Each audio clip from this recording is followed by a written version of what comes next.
Hey everyone, welcome to the Checkered Chat. I'm Justin. I'm Blake. And as you guys can see, we look a little bit different this week. You can't see us. Yeah, I was about to say. This is an audio-only episode.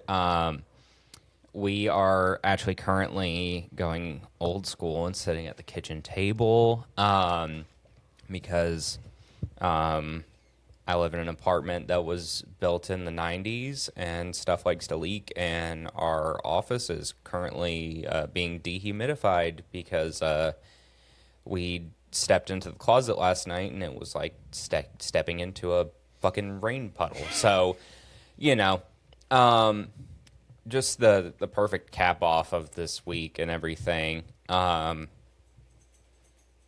I mean, the racing at Charlotte was good.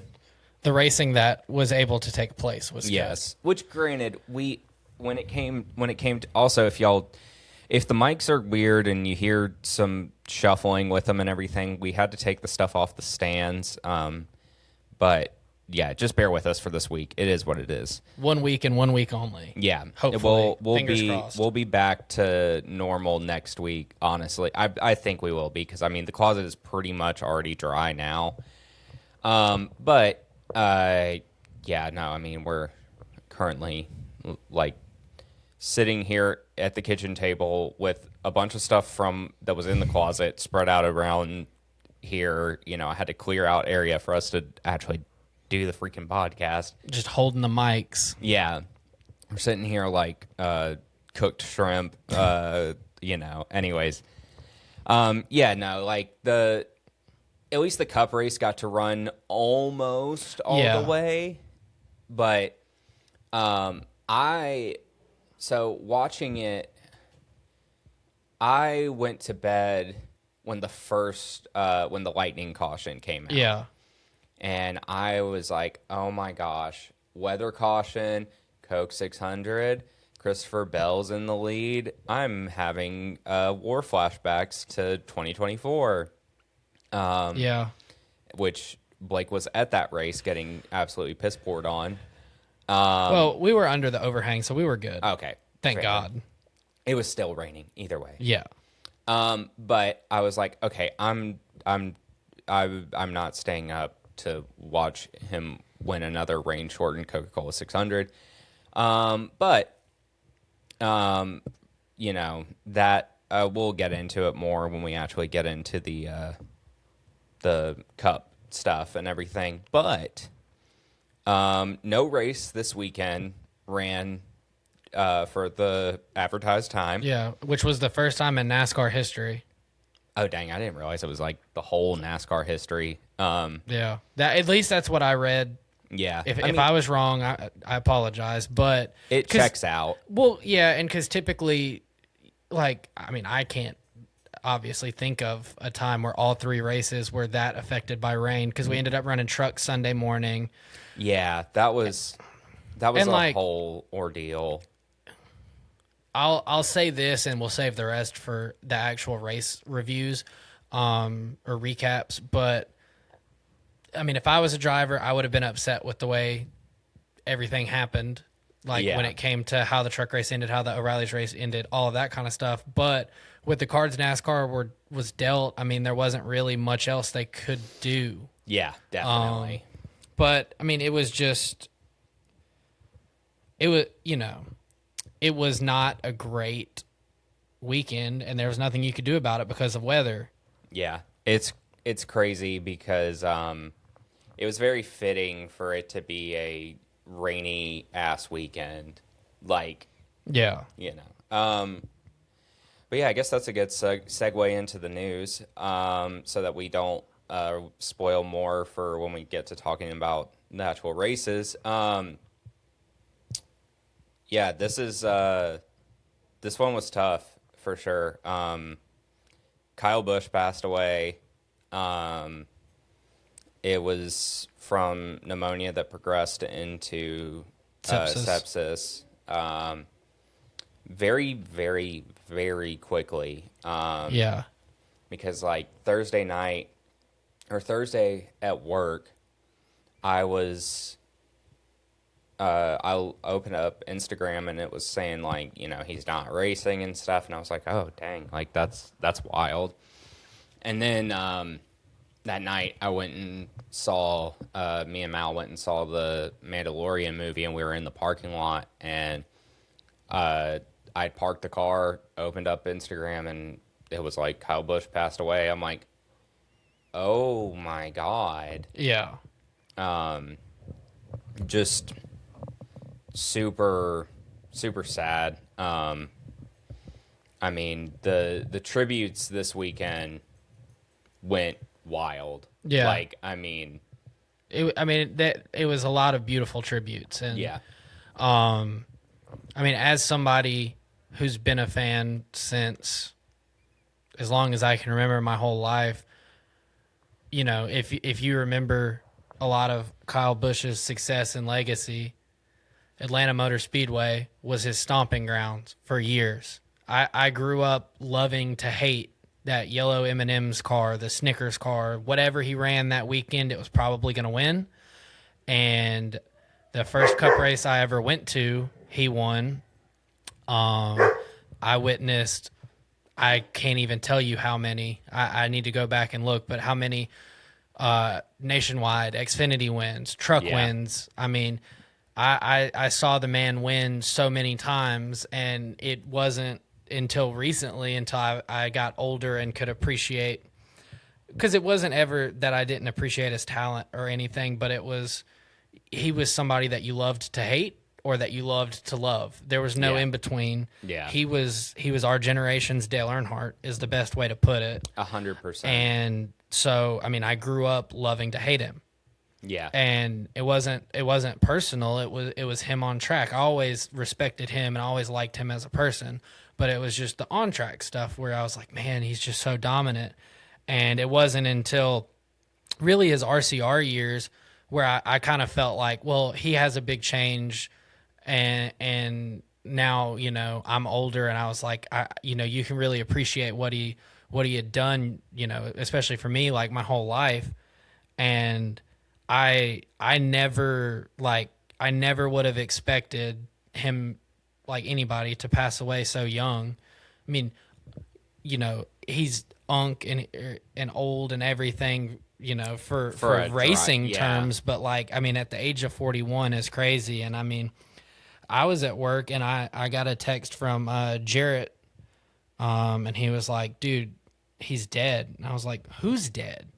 He was like, Kyle Busch. And I was like, no. He was like, yeah, I hope it's not true either. And I mean, I opened Instagram, I saw NASCAR and all the credible places, and I was like, dude, there's no way. Yeah. I mean, I've never in my life cried at NASCAR so much over one weekend. Yeah. I mean, it like, in all honesty, I mean, I obviously do not know the guy personally, but I still don't know if it's fully computed in my head that he's not here, because like sitting there watching the races, you just subconsciously are like, where's the 8? Yeah. And I mean, the strength of like Samantha and Brexton, seeing them come out, I was like, oh my goodness. Because I mean, when you sit back and think about it, Brexton's whole life has been Sundays are at the racetrack. Samantha's been with Kyle for so long. I mean, like all of Brexton's friends are at the track. So it was a lot. And Kurt laid down the 8 roses on the 8. Nobody moved them through weather, jet dryers, pit stops, on-track action, the whole however many miles the race ended up running, they never moved. It was just, it was surreal. And I mean, I like many really wanted Jesse Love to win Saturday. I wanted Austin Hill to win if he could. Like I wanted a RCR car to win on Saturday. But then when they started talking about it, was I think 23 years from the weekend that Kyle Busch made his debut in the series, and he finished second. I was like, well, as much as you wanted to see an RCR car win that, it was just poetic that he finished second. Yeah. And I mean, it's one of those that like NASCAR will have a Kyle Busch sized hole for yeah. I mean I can't tell you how long. Like he had kind of went away from being the villain and the guy everybody loved to hate, but I mean it's still the winningest driver in NASCAR history across all three series. Yeah. The winningest O'Reilly's driver ever, top 10 in Cup wins. Has to be high up in truck wins as well. I think he may be. I think Corey Haim may have beat him. I feel like, or Corey Haim tied him. No, because Busch had like 70 truck wins. He had 69. 69, yeah. yes. But yeah, I mean, it was weird and healing all at the same time to watch it all weekend, and the missing man formation when they started the race. And I mean, it was one of those where I feel like the whole community came together, and it didn't matter who won that race. Yeah, no, I agree. And I mean, it was, dude, even outside of the community, I mean, you have IndyCar who... Yeah. The 18 and the 8 ran the Kyle Busch fonts. Mm-hmm. And then on lap 18, they did a tribute for him. I mean, shoot, I was... Sunday night, I was at La Paria, and the NHL game that was on, I'm trying to remember who it was playing. I don't know. It doesn't matter. I think it was like Colorado and someone else. They did a tribute for him too, and I'm like, gosh, it even stemmed to outside of like the motorsports community. Yeah. It's just crazy. Like, I mean, and too, like looking at KBM's legacy of how many crew chiefs, how many drivers went through that pipeline and wouldn't maybe be where they are today without that. And I mean, as you a listener for a while probably know, I'm not the biggest Bubba Wallace guy in the world, but I mean, you're human, and you see how much that broke Bubba down all weekend. Mm-hmm. Like it was just one of those weekends that like it didn't matter how you felt about somebody. Like if Bubba would have won, I would have been ecstatic.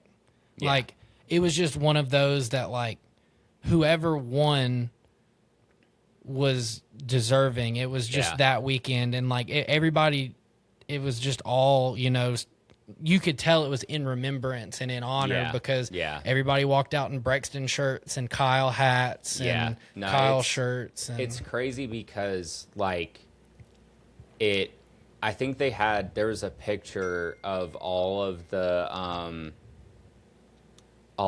guys who it was all the people who drove for KBM, and they were all wearing Kyle Busch shirts and stuff under their fire suits. Yeah. And I was like, gosh, that's a lot. And like the thing is, if you go and look at that picture, every single person who was driving every single person that was in that picture has a chance pretty much every week to be in contention to win. Like how many just crazy names went through KBM. Oh yeah. And then like listening to Suarez pre-race talking about like being the kid from Mexico that came up and didn't know how to speak English, and how he had 30 to 40 phone call, like deep dive conversations a year, and how he feels like he never would have won his Xfinity championship without Kyle Busch and just all of that kind of stuff. I mean, because at the end of the day, he was a pain in everybody's ass, and he was somebody that you love to hate, but he was so just different behind the scenes. Yeah. He always believed in the guys coming up. Yeah. I mean, I think, I haven't been like I guess you would call us, I mean, we have a freaking podcast. I would call us super fans. Yeah. I haven't been a NASCAR super fan for super long, but I think back every single truck race that I have been to, Kyle Busch has won. Yeah. He was a part of the 3-wide finish in Atlanta, my very first race. Yeah. Ooh, that's a diecast I want. Is that I want to get that Cheddar's car. Yeah. Even though it's probably gonna pay out the ass for it now. Yep. We won't get into any of that and people because I could get real mad real quick. Yeah. Just know We know. Yeah. Just know that we know that some of you suck. Yes. Yeah. We know, and you know who we're talking about. If you collect or anything, you know the story. Yeah. Anyways. Yeah. So it's wild. And I mean, also, speaking of people that suck, and I'll bring this one up because I can't personally name drop it when I could with the other thing we were talking about. The people who are trying to sell AI made shirts and stuff, fuck you. And just to profit off somebody's death. Literally, like that, and then also the people that are making it's like it's very obvious to me that it's AI. Yeah. It's an AI voice, but it's like of Dale Jr. like basically talking. It looks like he's talking trash about Kyle Busch, like after all of this, like saying he's not going to go to his funeral. Don't believe any of that. Make sure that your sources are credible when you talk about this stuff or take in information and stuff. Make sure it's a real person and it's not just somebody with grok or whatever is the other crap that is AI that's currently poisoning our mind and everything. Anyways, sorry about that. That was a little personal tangent. Yeah, you're good. Yeah, no, it's just crazy. Yeah. But like how I said, like he was our generation's Dale Earnhardt, all of that kind of stuff. The Coke 600 this weekend was the first Cup race since 1979 that did not have a Earnhardt or a Busch in the field. Wow. That's wild. Yeah, because it Dale Sr., Kurt, Dale Jr., Kyle. Yeah. Dang.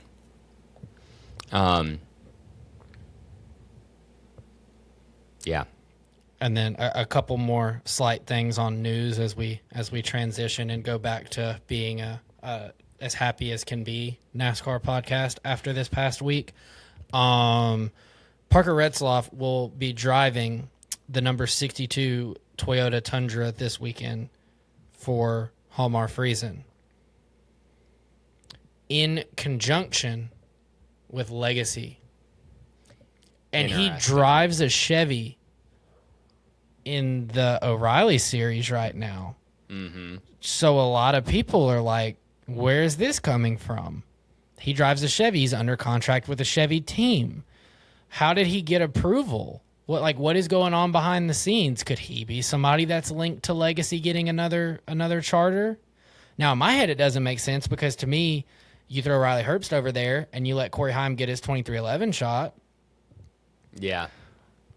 But to be making a one-off truck start in an OEM that you don't currently run for or are under contract with a Cup team that you essentially have no like footprint with, if you know what I'm trying to say, like it's just it's very interesting. Yeah. I'm excited to see. I think it'll show in how he performs in it, because like if he goes out there in a Toyota and absolutely just has like a fire day, like just dominates, and it's like well, because he's already, him and Anthony Alfredo being teammates at Viking, they're already way outperforming what that equipment should be doing and is capable of. So like then you see him go to Toyota. like you would have to think that would maybe raise him up in the rankings and the hierarchy, I guess, of who they're thinking about hiring. Yeah. And then Project 91 Oh yeah, this will be was making one I its forgot San to put Diego in. return, or making its return at San Diego. And if you're chronically online and in all the NASCAR stuff like we are, Kevin Magnussen is the big name because everybody heard like, oh, it's going to be a F1 guy, and then everybody's like, oh my God, Max Verstappen. No, that I want that to happen. I think it should happen, and honestly, I think it will happen at some point. Yeah, but it'll be a little bit. Yeah. But Kevin Magnussen is the leading rumor right now to be running the Project 91 car at San Diego, which, I mean, if you're going to bring somebody over, I think we learned with SVG, the best way to equal the playing fields is to throw them out on a street course, road course, whatever the case may be, that nobody else has ever raced on. Yeah. No, I mean, that seems to be the playbook for the Project 91 car. Yeah. I mean, because we saw how it didn't go well with Raikkonen? No. Well, I'm thinking of last year. What? Oh my gosh, I cannot think of his name. Daytona. He ran Daytona. Oh, Elio Castroneves? Yes. Yeah. I could not think of his name. Yeah. It was leaving my brain. Yeah, so I mean, putting these guys from practices that are more road course focused on a road course that no one else has ever run before, that, seems to be the move for them. Oh, and then sorry.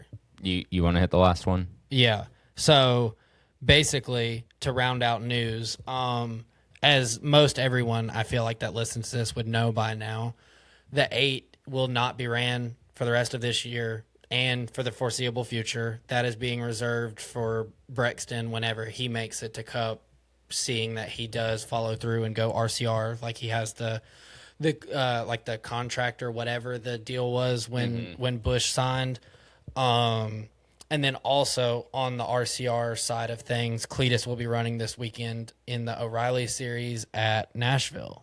I just realized I wrote Xfinity on our run sheet, but It's we all okay. know. Yeah. I mean, it's one of those things where like I'll always end up somehow calling it the wrong thing if I'm not conscious in the moment, because I remember Busch Series, I remember Nationwide, remember Xfinity.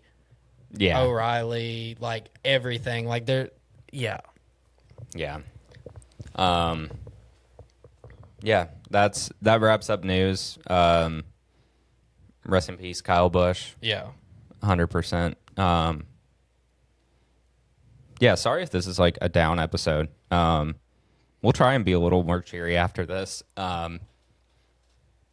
Yeah, this is like kind of one of the first times I'm able to actually sit down and really like talk about it. Yeah. So,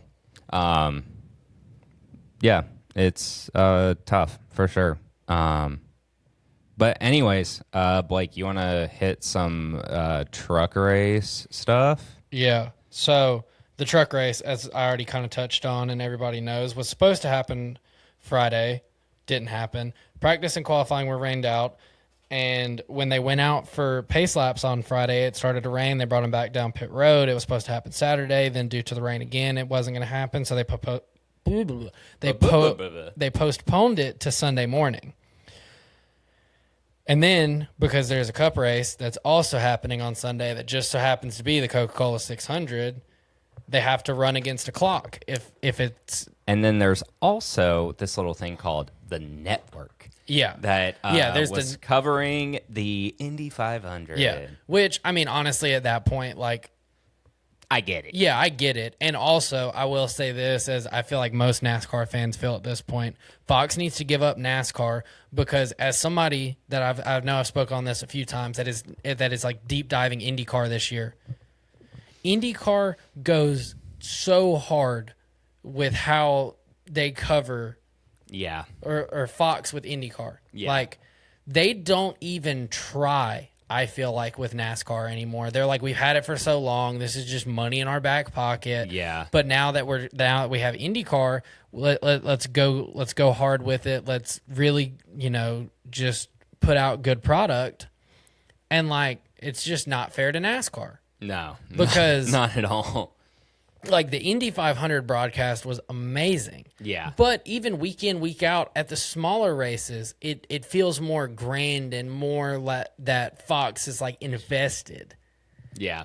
And it just is really a slap in the face when you have Amazon Prime covering the 600, and that's the best NASCAR broadcast we've had all year. That was way better than even the Daytona 500, which I feel like is the only one Fox takes halfway serious. Yeah. Because they go like Big Fox for a week or two, and then they're like, FS1, bye. Yeah. Yeah. So, So between network trying to get everybody off the track so then they can clean the track, they can bring out all the stuff and get ready for the 600, it ended up being a race against the clock at the end, like we saw with trucks earlier this year at Atlanta in person. Yeah.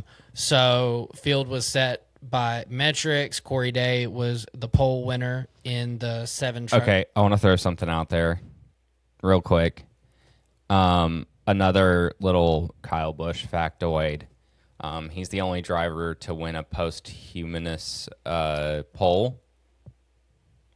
Yeah. Yeah. That was an interesting fact that I like thinking about it this week because because I mean, like, they were, so it was very different how the two people ended up leaving us, but nonetheless they both left us way too soon. The last person before Kyle Busch who was like active, like in season, that passed away was Dale Earnhardt. Yeah. So yeah. So Corey Day and Lane Riggs led the field to green. Riggs spun his tires in the top lane, which allowed Day and Honeycutt to clear for the lead. Then Day got loose. Riggs got around him. Your first caution of the day was lap 7 for SVG, spinning in turn 2 from 34th. Basically, to try to keep all of this short, the best truck all day was Lane Riggs. Yeah. Like, the main, like, Eckes was up there at all times. Honeycutt kind of felt best of the rest if it wasn't Riggs or Eckes. It was really just a messy race all around. It felt like, I think the longest green flag run of the day was 14 laps. Yeah, that sounds right.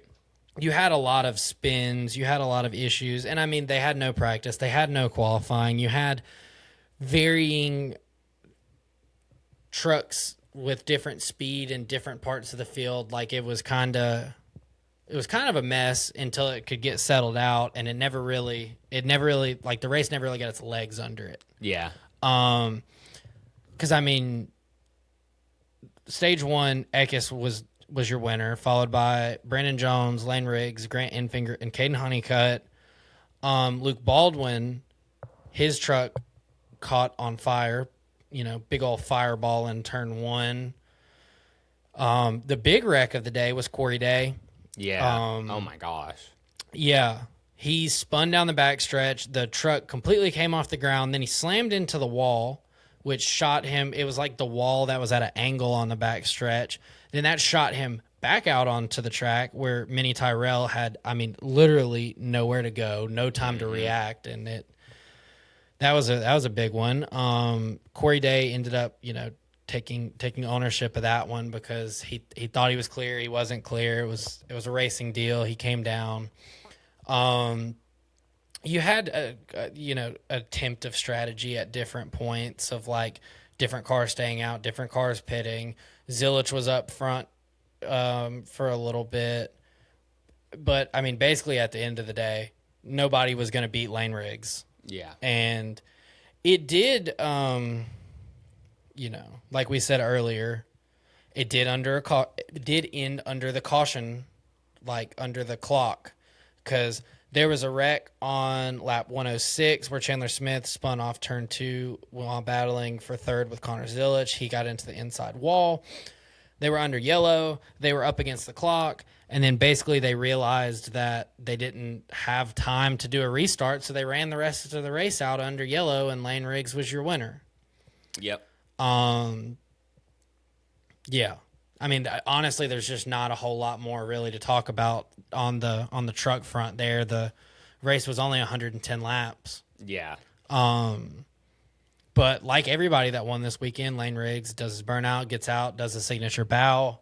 One thing that I found super, super duper interesting, because it just always feels like poetic in a way when someone passes or something crazy in NASCAR happens.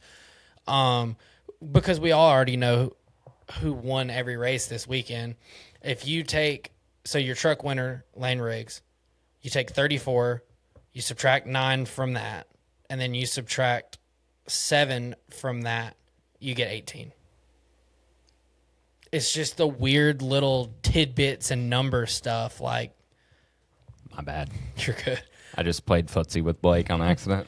But yeah, so I mean that's really it on trucks. I mean, so your top 10: Lane Riggs won, Caden Honeycutt second, Zilich in third, Ben Rhodes fourth, Gio Ruggiero fifth, Eckes sixth, Brandon Jones seventh, Tanner Gray eighth, Ricky Stenhouse Jr. ninth, and William Sawalich in 10th.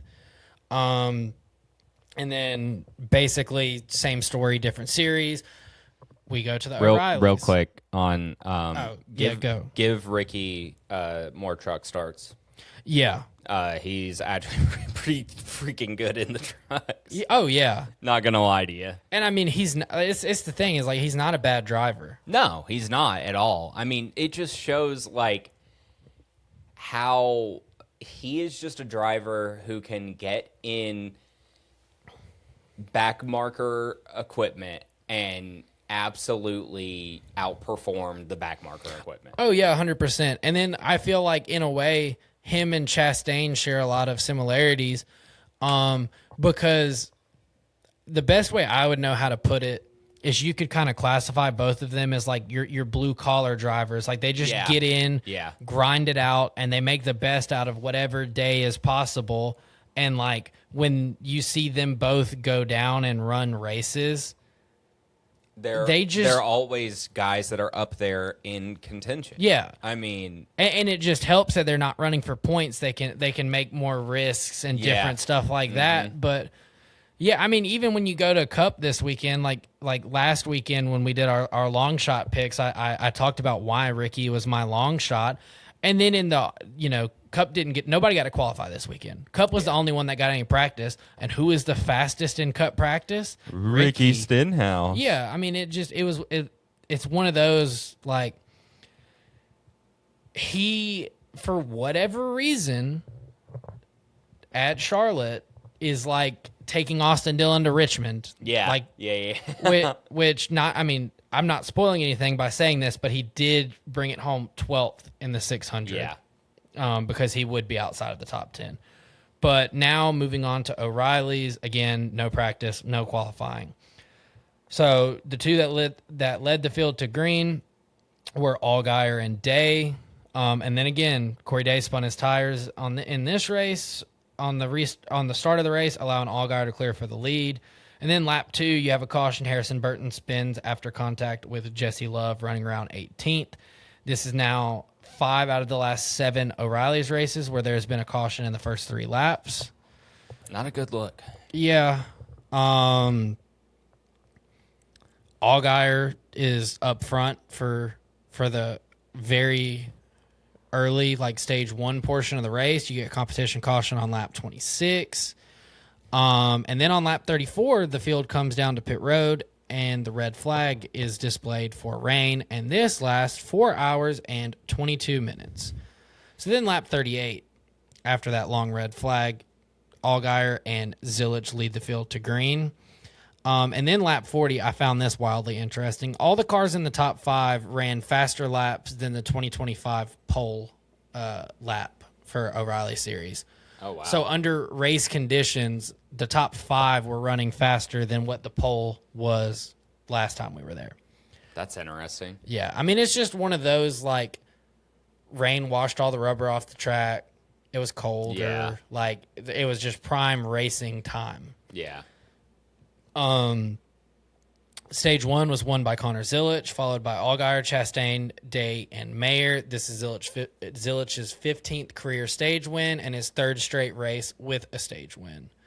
And then stage 2 is kind of where you see, like, you could see in stage 1 how good Chastain and his car were, but stage 2 is when they finally got those couple extra positions on track to show it, because he ran up in the top 10, it felt like the entirety of the day. But lap 60, he cleared Austin Hill for the lead, and then that kind of was the end of it for everybody else. He got the lead and never really looked back.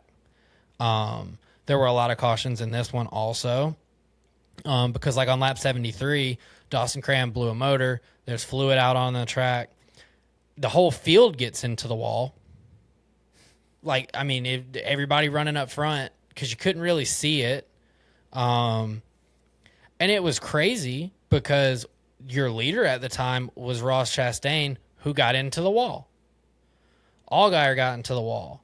You know, let's see who all had listed. Creed and Gray came down after that with damage. Jeremy Clements, Allgaier, and Brendan Poole also had noteworthy contact, and I believe they all came down pit road as well. So then as we're like cleaning that up, we're running around trying to figure out who all needs to come to pit road. Lap 86, the restart's called off because a mist begins to fall. So then lap 90, we're still riding around as mist is falling. I mean, mind you, this whole race, there's also fog that has rolled in and made it harder to see. The fog was kind of wild. Let me see, because I know I looked right over it. I had to have put it. Oh, here it is. It was the lap 52 restart. So Sheldon Creed and Brandon Jones made contact on the backstretch. They were running around 8th at the time, and then that triggered the multi-car incident that included Brent Cruz, Brandon Jones, Sheldon Creed, Harrison Burton, Jeremy Clements, and Kyle Sieg. And that one, I feel like you could kind of say the fog played a little blame in that one. Yeah. Because the spotters, you know, there's fog. Yeah, You're tough on the to back see. straight. Yeah. So between the rain and the fog and everything, you're riding around, and then lap 90, Ross Chastain wins stage 2, followed by Jesse Love, Austin Hill, William Sawalich, and Corey Day. Lap 91, the field comes down pit road as the red flag is displayed for weather again. And then basically as soon as they got out of the cars, they were like, yeah, Ross Chastain won. Let's get out of here. This was bad enough. We made it the minimum distance. Everybody cool? All right, let's go home. Yeah. I would have liked to see, you know, obviously, like I said earlier, a restart to let Love or Hill win. And I know that might sound crazy that I'm saying that I wouldn't have minded to see Austin Hill win, but Yeah. we all know why. And to round out the rest of the top 10, Sawalich was 4th, Corey Day was 5th, Connor Zilisch was 6th, Ryan Sieg 7th, Cole Custer in 8th, Carson Quatful in 9th, and Rajah Caruth in 10th. Yeah, that I think an RCR win, whether it be Xfinity or Cup, is coming. Yeah. Because I mean, like, am I saying that I think Austin Hill is going to go win in the Cup Series? No, I'm not saying that. Which could happen, but I'm not going to say that. I'm not going to say it's out of the realm of possibility. I mean, if we were going to Atlanta, Daytona, Talladega, yeah. Nashville, maybe not. No, not Nashville. But I could see Austin Dillon, like, cranking out a Richmond, like, welcome back Kyle Busch, welcome back Dale Earnhardt performance. Yeah, just at a random track. Oh, like, yeah. Which also, to throw out there, we do go to Atlanta in, like, a few weeks. So Austin Hill could be... Yeah, I mean, it's July 12th, I believe. Yep. So a little over a month. Yeah. Which, well, I guess we can get into that. We don't know technically if who's Austin, running what. Is Austin Hill finishing the year in the 33? Is he going to split it with Jesse Love? Like, again, this is all fresh and new and kind of evolving as it goes, but Yeah, that's the thing, because they haven't said if he is doing the rest of the year, but we do, as of right now, he's running this week in Nashville too, and he ran at Charlotte. I'll tell you, it was so weird to see the Cheddar sponsor on a different number. Oh yeah. And I will also say it felt weird to be like Austin Hill's in a race and I'm not like boo finished 40th. Like Yeah, no, I totally get that. yeah. That's yeah, no, because I think I texted you and Daniel, and I was like, I wouldn't be mad if Austin Hill won it. I don't think anybody would have been. Yeah, no, I mean, if you were, then like, good Lord, you must really hate a guy. You must be miserable and just the absolute like worst. Yeah, no, it's that would. And I mean, it probably would have been the one and only Cup win that Austin Hill ever got to. Yeah, so like, that's true. Would it really have hurt anybody that bad in the long run? Yeah. Also, something. This is something that I guess technically would have fell under news, but it came out, I think, today or yesterday, that they removed Kyle Busch from the point standings. Yeah. Do you feel like there's like a part of me was like, okay, yes, I get that. Yeah. But I kind of feel like Kyle would be looking down, being like, they still haven't passed me. They still haven't passed me? Yeah. Good God. They suck. Yeah, like, I had that thought when I saw that he had been removed. I mean, I get why. Yeah, no, like 100%. Because, like, gosh, if I was, a Kyle Busch lifer, die hard, like, I wouldn't want to. Don't get me wrong, I was am a Kyle Busch fan still. Yeah. But, like, if I was someone who had followed him since like his Hendrick days or anything like that, I would be a little upset to go and look at the point standings and still see him just casually or gradually going down and down. But yeah, no, I mean, like I had that. I mean, it was one of those, like, I understood why, but I also would have understood if you left it up. Like, it was kind of, I mean, at the end of the day, it's NASCAR's call, and, like, it's not something really, like, where I felt strong enough one way or the other. Yeah. No, I mean, I think it sounded like it became, like, a mutual decision between NASCAR and RCR. Yeah. But, yeah. Also, if you do fantasy, Daniel Suarez is no longer someone you can put as like your underdog pick. Yeah, they took that away. Apparently, they took it away from us. There goes my my ace in the hole for winning the fantasy league this year. Yeah, the when in doubt, just Daniel Suarez. Put the double point star with Grid Rival on it. Yeah. Anyways, we can get into the Cup race now. Yeah, so, a lot of loose cars. Yeah, and then a lot of, it was like, you were either tight or you were loose. Yeah. It was all aero. It was all, I mean, because, again, they had practice, but that was it. Yeah. Like, there wasn't much you could do after that. Stage one was absolutely dominated by Toyota. And if we're going to be honest, the whole race. Yeah, no, majority of the race was. It was literally like the whole race felt like Denny, Briscoe, Reddick, Bell was the comer and goer, but kind of typically up there, and Gibbs. And then there was one Chevy. And it was Larson for a while until the end when it was... When it was someone else that we'll get to. Yeah. Like you don't already know. Yeah, no. So stage two, I realized that autocorrect changed Denny Hamlin to Denny Gambling. Yeah. That's pretty funny. Yeah, so stage two went to Denny Hamlin. I believe, I didn't fact check this, but I'm pretty sure it was the longest green flag run for the whole race. One notable person who got stage points was SVG. Dude was running top 10 most of the day. This is something interesting. When he was doing... I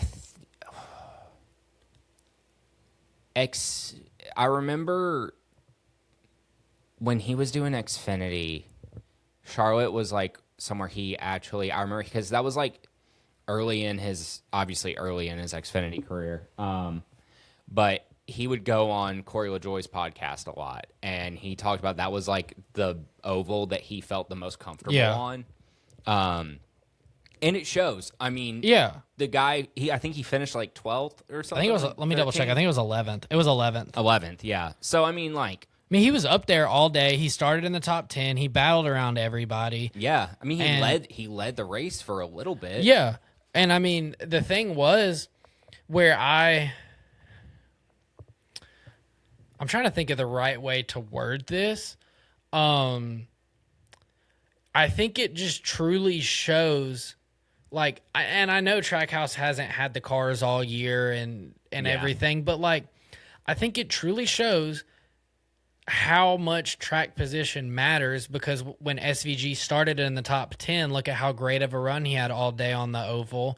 And he learned and adapted how to race people differently, because I genuinely feel like a lot of the times, if he's up there on strategy or he's up there on different cycles or whatever the case may be, he's more likely just to let you go. But I mean, he was actually like putting them on the dash, like racing you, like side drafting, like learning how to run up front. And he stayed up front like all day. And like you said, he led laps. And I mean, he held people off. He might have been on a different strategy. He might have been, whatever the case, was, but he held him off. He was leading. Like, it wasn't really, I don't think you can say a fluke. Like, no. I think it showed. And like I talked about last week, how much he's improved this year alone. And you can see it stat wise on ovals. Like, I mean, we're getting to the point that his notebook is getting built. He's been to tracks multiple different times. And if they can hit the setup right, because in today's day and age, you don't get as much practice time. Like, he's one that I feel like if you gave practice and that notebook could get thicker faster, and you could get a better understanding of setups at different places for him, that he would be more of a threat. Yeah, I agree. That's, 100%. So, where am I? Okay, so stage 3 is basically just Toyota v Toyota, pretty much the whole time. And Christopher Bell wins stage 3. Shortly into stage 4, Ricky wrecks Ross Chastain.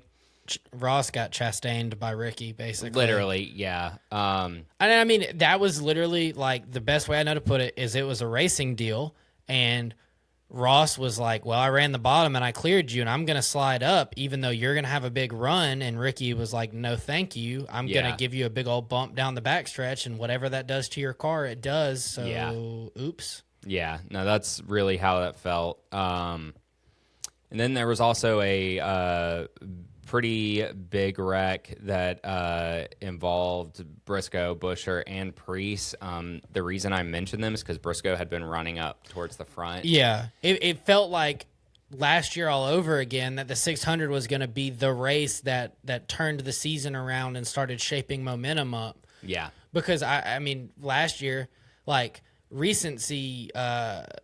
like the recency bias on him is like how great he finished last year, and you're like, oh, hey, man, he's really taking a step back this year. But like last year, his first year there, at first, some people kind of were like, ugh, was this right? Yeah. And once he figured it out and turned it around. And I mean, this year's been like, he's had speed.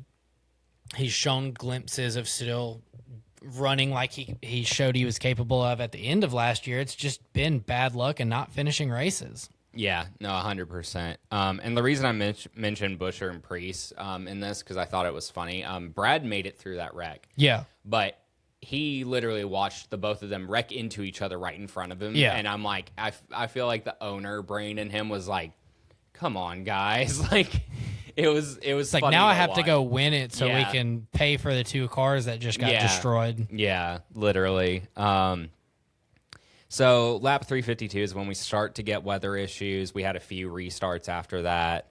And And at that lap 352 caution for Lightning, which was interesting that we didn't do the whole 30-minute hold the thing. Because, Yeah. So going back and watching it, after the fact, well, I mean, the first time I watched it, but it was after it all went down, and I could kind of really sit there and like go back and go forward and kind of like, watch a recording. At first, I was like, this doesn't make any sense. But then they talked about that they had meteorologists on site that said the storm was going the other way, so it was fine. And as long as, and I will put this stipulation in there, as long as they did actually have a meteorologist there that said, I do feel confidently enough in saying that the storm is like the lightning in the storm is going the other way, we can continue this, like nobody is at risk, then great job. I think we should keep that. Yeah.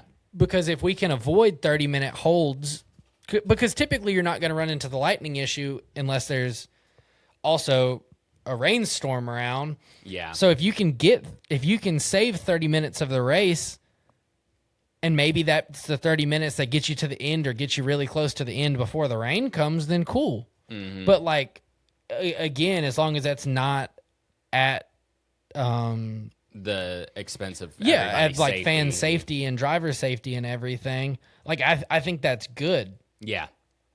But when they come down for this weather caution, Suarez takes 2 tires, goes out in the lead, and the race ends up getting called, and Suarez is your winner. Yeah, but let me just now, in between the 2 tires and the lap 376, the race is decided. Yeah. For the people that may not have watched, or the people that did watch, I would like to put this out there that at least once I'm done, you let me know if you fall under the same belief. This wasn't yes, the strategy call helped him win the race, but the strategy call ultimately was not. It wasn't like, oh, we know rain's coming, we're staying out, or oh, we know rain's coming, we're going to take 2 and just be up front, and we're never going to have to fire back off. Like, he went through multiple restarts. Yes, he did. Yeah. Of outrunning the Toyotas. Yes, he had track position. Yes, he could aero block. Still, there were cars behind him on 4 tires that were the class of the field all day that could not pass him. Yeah. So it wasn't, and I hate to like name drop somebody, but this wasn't like Justin Haley winning at Daytona when he literally stayed out because there was rain in the area and everybody else pitted. I mean, this was like, hey, we're going to take 2. It's going to put us up front. We're going to see what we got. Why not? Yeah. And I mean, he did the damn thing and he held them off. Yeah. No, 100%. I do think that when they called it, when they called the last caution or called the red flag, I guess is what they did. It looked like Denny was about to pass him. And they were like, no. Yeah. I saw that. Yeah. I mean, I don't know how much stock to really put in it because I think that was just one of those, and I guess I can say this as being a Chase Elliott fan. Mm-hmm. The amount of times that a caution has came out and it just so happened to help or hurt Chase, you hear about that because like, oh my God, Golden Boy of NASCAR got the caution for this, that, the other. Like, I just think that those are weird, interesting coincidences. Like, I mean, sure, could somebody sitting up there be like, no, we don't want this to happen? Yeah, I'm not going to say that's not the case, but I part of me doesn't believe. Actually, let me not even say that. I wholeheartedly do not believe that they were like, oh, Denny's about to take the lead. No. And I'm not saying that's what you're saying. I'm saying that's what I've seen on the internet. Oh, gotcha. Because at the end of the day, it's not like that was going to kill a storyline because that's what I was getting from all of the stuff online is that it was going to kill the storyline if Denny won, like in honor of Kyle. But the longest teammate, like partnership or however you want to put it of all time was Denny and Kyle. Yeah. It was always the 11 FedEx and the 18 M&Ms that it felt like one of them won and one of them ran second. Yeah. More times than not. Mm-hmm. But I mean, just how impressive of Suarez, who we've talked about so many times this year, is just outrunning what you would think that 7 car should and is capable of based on Corey LaJoie and Justin Haley's time in it. Of it, yeah. And I mean, yes, there was a strategy call, but I mean, if anybody's going to get that mad over somebody winning on a strategy call, don't watch NASCAR, because that's literally part of the sport. But B, go back to Bristol this year, and Ty Gibbs stayed out when everybody else pitted and won, and I don't think I heard too much about that one. Yeah. Like, it's a thing that happens, and ultimately, by the time it's all said and done, they earn it. Yeah, like 100%. Yeah, it's not, hey, I'm staying out and the race is over, I won, or I'm taking 2, the race is over, I won. It's like, cool. Now go out there with being at the disadvantage of the better cars behind you typically, and win. Yeah, and he did. Now, if the race ran the full 600 miles, was he going to win? We don't know, because maybe there was caution and everybody had to pit, and then he could go down and take 4 tires, get back even, and still be right up in the front. Like, yeah, it was very, very, very fitting. And again, it's the weird coincidences of when things happen in NASCAR. It was the first time since the 90s the 7 cars won. The 7 car for Spire, who also fields the 7 truck that Kyle Busch just won in. Like, it's just, and then Suarez, like, just being so, what's the word I'm looking for? Like, how much he talked about Kyle over the weekend and just wanted to remember how much Kyle did for him, like how selfless Kyle was with Daniel at times. Like, you couldn't script it better than that. Yeah. I mean, no, seriously. And then the other thing I feel like is crazy, and this is going a complete change of gears, different direction. There have been 4 Chevrolet wins this year. Yep. 2 of them are Chase Elliott, and 2 of them are Spire. Spire has the same amount of wins as Hendrick. Daniel Suarez and Ross oh my God. Daniel Suarez and Carson Hocevar. I don't know. I'm looking at names, and I don't know why I got jumbled up. Yeah. But Hocevar and Suarez both have more wins this year than defending champion Kyle Larson, who is now over 36 races in his winless streak. They have more wins than William Byron. Yep. They have the same amount of wins as Denny Hamlin. They have the same amount of wins as Ryan Blaney. Like, yeah. They have the same amount of wins. More wins than Joey Logano. They have, like, go down the list. Snowball just goes. But who, and I don't want to sound like we're beating a dead horse, but it's just so impressive what Spire is being able to do this year, because I feel like even if we rolled the tape back, we're like, oh, Suarez went to the 7 car. Well, RIP to Suarez in his career and ever winning again. And Spire will figure it out at some point, but I don't know how quick it'll be. And like Hocevar was just like the heartbreak guy. Like, he was going to get close and have his shot and not do it, and he's won already. Yeah. Suarez is now won. McDowell had an outstanding run where you would think he would at Watkins Glen. Like, and then you go look at Hendrick, and I mean, has Spire figured out this Chevy body quicker and more efficiently than Hendrick? Yeah, I mean, because that's what it looks like. Because, like, you look at the tracks that Chase won at, the body's different, but those are tracks where Hendrick has won. You think of Hendrick. I mean, Martinsville, that might as well be Rick Hendrick Speedway, the way that Hendrick dominates that place in history. Yeah. And Texas, Chase has won there. Mm-hmm. But, and I know I'm rambling. I'll get off my soapbox in a second. But it's just, like, Larson does not have a win. We're past the 600. He didn't have the double this year. Yes, he still finished 5th, and he arguably was the best Chevy of the day. Yeah.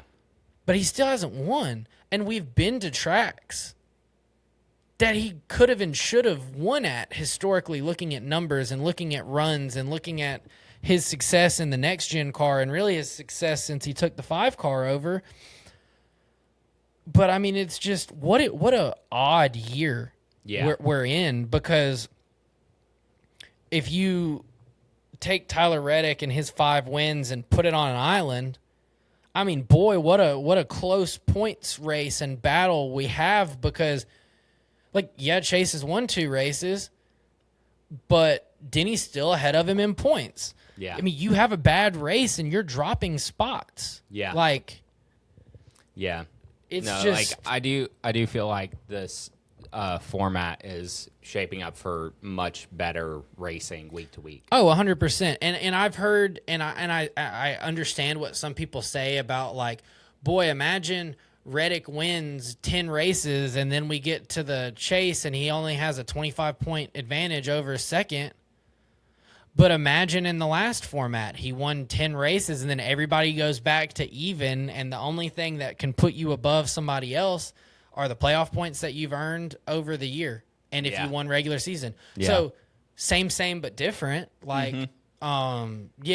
So that was kind of my little rant.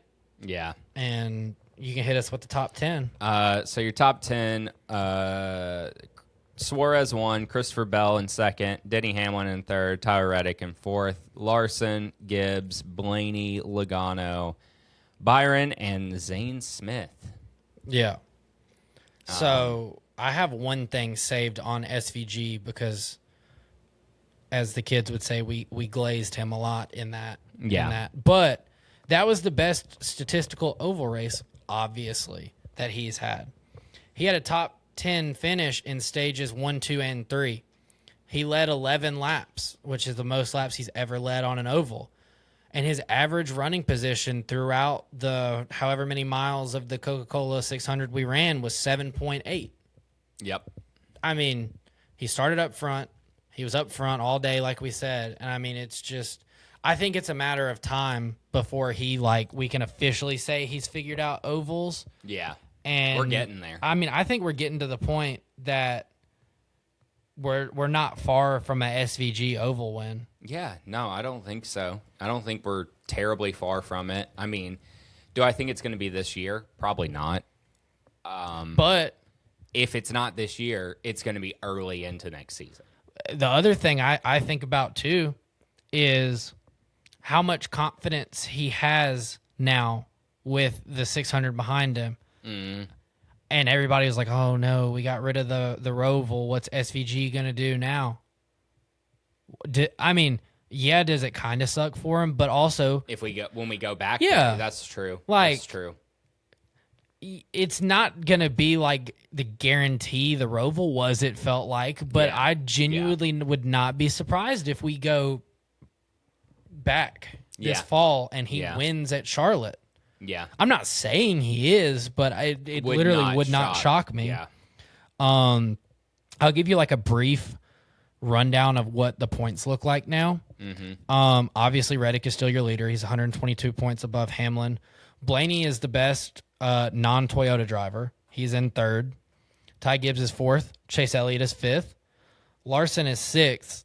So Larson is now the best in points of somebody who hasn't won. But he's 1 point ahead of Chris Buescher. That's wild.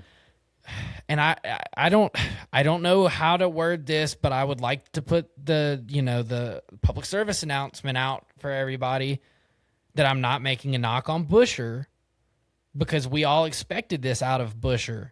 Mm-hmm. But how disappointing of a season is this for the 5 team at Hendrick and Kyle Larson that you're 1 point ahead of Buescher to be the best of the non-winning drivers? Yeah. It sounds bad, but I think if you understand what I'm saying, it makes sense. That's nothing against Buescher, but it's just when you think of Larson, you expect more from the 5. He should have 2 wins already by now, if we're being honest, just thinking about it. Bell's up there in 8th. And then you have 2 Spire cars rounding out the top 10. You have Hocevar in 9th and Suarez in 10th. Brad K's in 11th. Byron, who's having an abysmal season. Yeah, He's 100%. 12th. And again, he's having an abysmal season. He's 12th. It's Byron. Yeah. It is a Hendrick Motorsports car. We're talking about the guy that drives the 24. Yeah, and we're talking about right now the two drivers that I feel like a lot of people just automatically say and assume are the two best at Hendrick. Yeah, no. Because people, and I don't want to sound like that Chase Elliott fan, but like I just genuinely don't think people give Chase the credit of how talented of a driver he is at times, because he's out there performing like a Hendrick Motorsports driver should. Yeah. And I almost feel like the more of the talk is, well, look at Larson and look at Byron. Oh my God, wow. I mean, it's just, you know what I'm saying? Like, yeah. Bubba's 13th, SVG's 14th. SVG is 2 places in the points behind William Byron. Yeah, your only wins road course guy. Yeah. Briscoe's 15th. He's still holding on there. Priest is 16th. Cindric is now fallen out. Logano is out. Chastain's still 23rd. That's the thing. Chastain is 23rd in the points. And Mr. can only win on road courses, can't do ovals, is 14th in the points. Yeah. SVG has put Trackhouse on his back this year. Yeah, 100%. Yeah, I mean, it's just curious. Where's Bowman at? 32nd. Okay. I mean, he's climbing little by little. He's making points up. I'll have to, shout out to Daniel. He'll give us, I'm sure, the update this week on how many points he is behind 16th and what he needs to average per race to make it back up.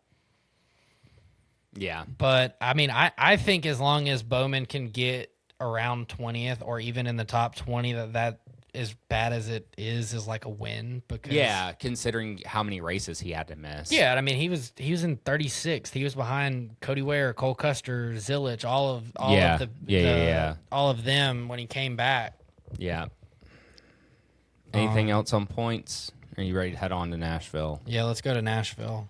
I wish we were actually going to Nashville. There are so many things that are happening. Like the driver appearances are going crazy. Oh yeah, Trackhouse is taking over Tootsie's, which is freaking sick. Yeah. And Hocevar is going to be at the Barstool bar. I mean, like, I can't wait now that you mentioned like the Barstool thing. And I know they're not like directly affiliated with Barstool anymore, but like the Bussin' with the Boys guys that are now doing a NASCAR podcast too. Mm-hmm. I can't wait to go like listen to that, because I mean, obviously as somebody who does a NASCAR podcast, I do like to listen to others and that kind of stuff. Not to steal their ideas or anything before everybody out there gets to gather that information. Yeah. That's all. But like, it just, like we've talked about, it feels like NASCAR's on an uptick. I mean, we're getting... This season has really felt like that. Yeah. I mean, it feels like we're back. Yeah. Or at least we're getting there. Yeah. We're close. We're getting back on the map. We're knocking on the door of... We're about to walk back in the room. Yeah. But we're knocking at the door. Yeah. We're just casually late a few minutes. Yeah. But yeah, so past next gen winners at Nashville. 2022 was Chase Elliott. 2023 was Ross Chastain, and one of the most disappointed / pissed off I've ever seen Lily in my whole life. 2024 was Joey Logano. 2025 was Ryan Blaney. So started off Chevy, has leaned Penske the last 2 years. So yeah, interesting. We'll see momentarily after we get through the little paint schemes section how we're feeling. Yeah. Paint schemes this week. I guess I'll take our favorite, and then you can take our least favorite, because we both went the same route. Actually, you know what? I'm gonna hit first with an honorable mention from me. I'll do the same. This won't go into the graphic that we're gonna do for this week, because we have to do a graphic. Hey, jingle, jingle! I said your favorite word. Pay attention. I'm messing with you. Sorry, y'all. If you hear a door open or anything, my wife just got back from Walmart. And again, we're sitting in the kitchen. Kitchen. We're so professional. Front, yes. But, why else do you listen to this podcast other than we're just two dudes that talk about NASCAR? Anyways, honorable mention. Yeah. SVG's Tootsie's car with the flames and everything. Yeah. That was... I was going back and forth between that and Corey Haim's Chief car. I keep saying Chiefs, but Chief. Because I think this car it is Chiefs. Oh, it's plural? Yeah. My bad. I totally thought Eric Church's nickname is Chief. Yes. And then Chiefs is the name of the bar. Okay. I don't know why I thought it wasn't plural, but yeah, it's okay. Words are hard. They ran this car, Haim's car, last year. First off, Tootsie's car, sick. Looks dope. I love a car with flames, and the purple flames look awesome. The Chiefs car. Chiefs car. Gosh, I just feel like I'm talking about Kansas City when I say that. Go Chiefs. No. It's a good step. I don't think last year they had the rope looking outline on it. I can't remember. I'd have to pull it up. I don't think they did, but I could be wrong, but also I could be right. I don't know. I like that car too, but our favorite this week, I feel like you can't not. Well, you can say it's not your favorite if you want to, but Ricky Stenhouse's NASCAR, being a throwback to Kyle Busch's NASCAR. But also, just what a great NOS paint scheme. Oh, yeah. I mean, overall, just a good paint scheme. But even without the sentimental factor, I still think that's probably the best paint scheme of the week. But you also have that factor of it, and that just puts it over the top. That makes it untouchable. Yeah. Blake, you want to hit him with the least? Well, so my honorable mentions, since we're doing that. Yeah. Bubba Wallace's Hardee's throwback scheme. I really do like that. I feel like it would benefit a little bit. Close enough. Welcome back, Throwback Weekend. Yeah, I do feel like it would probably benefit if you could slide the number back just a little bit. But it definitely would. It looks good. It's very true to what it originally was. But also Blaney's red, white, and blue American flag advanced scheme. I mean, it's hard to beat the black, the classic advanced auto parts scheme. But this one's just it's a good great. one. Yeah. Yeah. But our collective least favorite, because apparently we have the exact same taste. This car hurt my eyes. So it's John Hunter Nemechek's Pie Barker car. I'm going to try to zoom in on it because I can't tell. So, okay.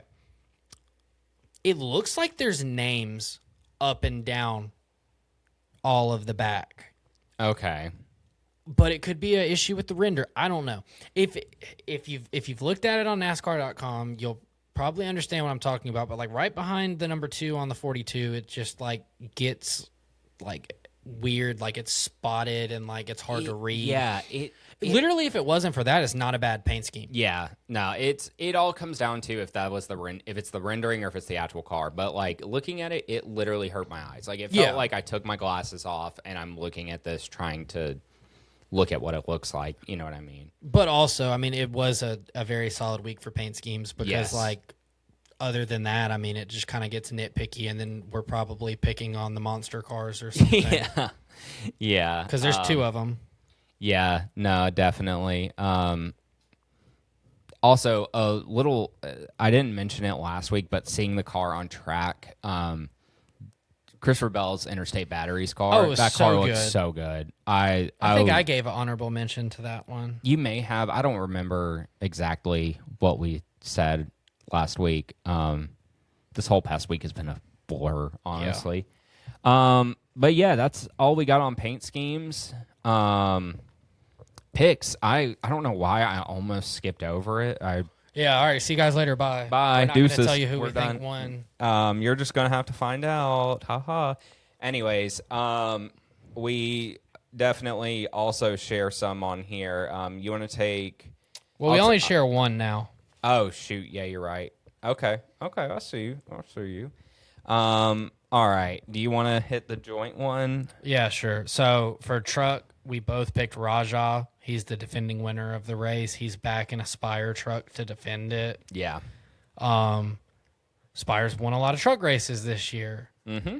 And he's in the 7. And yeah, he won last year, so that already is that. And then he's in the 7, so like let's go Rajah. Defend the win. Also interesting, Jesse Love will be running in the 77 truck. Yeah. Now O'Reilly's, who do you have? Oh, sorry, I didn't hear what you said. He's just standing there. He's just looking at me. Open mouth. No thoughts between what? thoughts behind the eyes. No. Just mouth wide open, drooling. So O'Reilly's, I went with Corey Day. Wow, shocking! Isn't it funny how time changes? How that's the boring pick now? Oh, I just like to pick on you because it feels like every week it's Corey Day or Justin Allgaier. Yeah. No, I mean I get it, but I mean, it is just impressive though that he's got to the point where it feels like sometimes you're just like, who do I pick? Is it Allgaier? Is it Day? Is it somebody else? Like, yeah. I mean, we probably do have a little bit of a Chevy bias, I feel like, when it comes to the O'Reilly series. Well, I mean, in general, it's kind of hard to not, if we're going to be real. I mean, it might as well be the Chevy series if we're going to be real. Yeah, I went with Jesse Love. Rajah was the only one that I had like something to back it. The other two are just vibes. Yeah, just feelings. Like, because Rockingham was also like, I feel like Rockingham is kind of similar in a way. Yeah. I mean, it's not, but it is same but different. That kind of deal. He almost won last week. He was very upset about it. I don't know. He's had it's like a feeling. two weeks in a row. Yeah. Where he's had just kind of heartbreaking second place finishes. Yeah. So for my Cup pick, I cannot remember how he ran here last year. I can pull it up. And honestly, I think that last year for Nashville, I picked him too to win. You did. Is this 2020? Oh, hold on. I'll just go ahead and say it while Blake pulls this up. I'm going with Carson Hocevar, my boy. Riding the Dente Agente. Ride the Dente Agente in Nashville. He finished second last year. Yeah. Okay. Yeah. There you go. Yeah, because I remember that now because I know you picked him, but you almost like called his first win. Yeah, and got real close. Yeah. So I went with Hocevar. I think he's gonna win this week. But yeah, who you got? Austin Dillon. I want to see it. I'll lead it off with, I was kind of like, I was between two people and they were just straight feelings. There was no real stats to back it up. I was kind of between Hocevar and Dillon. And I don't know. I feel like the weekend of the passing of Kyle Busch, like there was just, and rightfully so, the RCR shop and everybody, I just don't know that their minds were fully in it. Yeah. Because of like, it happened Thursday and then it's like, we're racing Sunday. Yeah, so like I don't know. I just feel like that they're really gonna go all out, and like we said earlier, like I mean, I don't know. It's just I feel like he's the driver. I mean, it's typically Richmond, but like he can just pop off and be Austin Dillon, like that dominates the race, not the usual Austin Dillon. Yeah, no, I agree. That one probably is more just I want to see it, though. Yeah. No, I totally get that. Real feel-good win, I would say. But, yeah, I think that is all we have for this week. We hope you enjoyed our audio episode. Yeah. You don't get to look at our ugly faces. Yeah, our ugly faces will be back next week. Don't worry. Hopefully we will be. I'm knock on wood. That's me not. Oh, and there's Rosie barking. Anyways, nobody's at the door. Sorry, y'all. That was us. You watched us, Rosie. Anyways, I am Justin.